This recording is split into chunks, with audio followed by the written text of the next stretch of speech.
अगं कुंकू म्हणजे सुवासिनीचा अलंकार. अगं लाजतेस कसली? अच्छा येते आणि मला तुम्हाला पण कुठल्या मोठ्या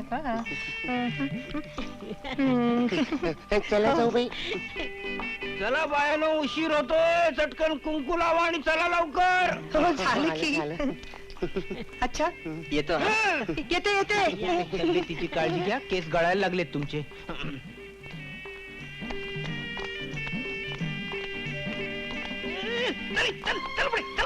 मिस्टर माने, निघालात कुठे? डायबिटीसच्या औषधासाठी घेतलेले 70 रुपये टाका अगोदर. काय झालं माहितीये? मी तुम्हाला तो माझा मित्र म्हटला होता ना, तो इस्रायल मधला मित्र, तो परवा अपघातात वारला. हो, वारला.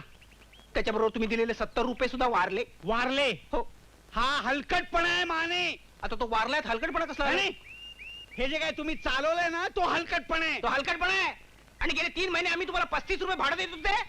आमचा पेपर दररोज वाचायला येतात आणि रद्दीचे पैसे घशात घालायचे ते हळू बोला हो. हलकटपणाच्या गोष्टी सांगतायत. बघा बघा तुमचा नवरा कसा तोंडवण करून बोलतोय. निघताय ना? निघतोय ना. कसल्या मेल्या आजकालच्या मुली नमस्कार सुद्धा केला नाही. आज चला नमस्कार करून घेतायत. माझ्यावर कशाला शिरताय? हा.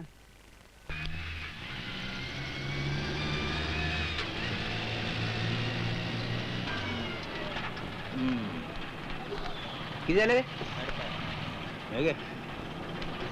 उतरला एकदा आता. ए, तुम्ही घरंदाज आहात तेव्हा साड्या वगैरे जरा सांभाळून वागा, समजलं? लोक तुम्हाला विचारणार नाहीत, आम्हाला विचारतील कसल्या बायका केल्या म्हणून. आता तुम्हीच पसंत केलं, मग कशाला बोंबलताय? दात घाल. मग आता तुला बोलतो ना. अरे दादा, हं? काय रे?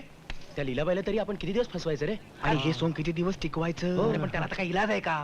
आपल्याला जागेची निकड हे तर खरे, आपण दुसरी जागा शोधतो हेही खरे. हो. अरे काढायला लागतील 2-4 महिने इथं. माझी काही धडकत नाही रे. असं हातपाय काढून चालायचं नाही. एक तर खरंय की आपण त्यांचं काही नुकसान करत हो. नाही, आपण त्यांना लुबाडीत नाही. है ना? काही काळापुरतं आपल्याला नाटक करावं लागणार आहे. अरे पण आम्ही एक्झॅक्टली करायचं तरी काय? काही नाही, तुम्ही बायका म्हणून इथं वावरायचं. या सुधीरला नोकरी आहे, हो. आपण सरळ सांगायचं की ही सुधा बँकेत नोकरीला आहे. म्हणजे घराबाहेर पडताना तो सुधा म्हणून बाहेर पडेल आणि कुठेतरी कपडे बदलून सुधीर म्हणून नोकरीवर जाईल. मी माझ्या नोकरीची खटपट कशी काय करायची? अरे सगळ्यांनीच घराबाहेर पडून नाही भागायचं बाबा. घरातली करती सवरती बाई तू आहेस.